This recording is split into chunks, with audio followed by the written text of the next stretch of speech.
గురు బ్రహ్మ గురు విష్ణు గురుదేవో మహేశ్వర గురు సాక్షాత్ పరబ్రహ్మ తస్మై శ్రీ గురవే నమః. అంతటి పవిత్రతతో ఆరాధించిన గురుపీఠానికి ఈ రావణుల రాజ్యంలో ఏ గతి పట్టిందో గమనించారా? అర్హతను చూడకుండా విద్యను అమ్ముకుంటున్నారు. లక్షలు పెట్టి విద్యా సంస్థలో సీట్లు కొనుక్కుంటున్నారు.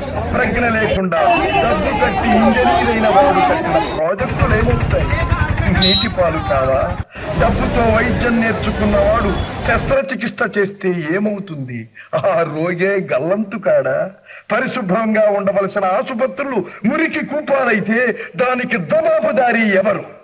లంచగొండితనం పెచ్చు పెరిగిపోయి బల్ల కింద చేతులు బల్ల మీదికి రావాలంటే ఏం చెయ్యాలి? మనం కలలు విన్న దేశం మనకు రావాలంటే ఏం చెయ్యాలి? వ్యవస్థ మీద తిరుగుబాటు చెయ్యాలి. పరిపాలకుల మీద ప్రత్యక్ష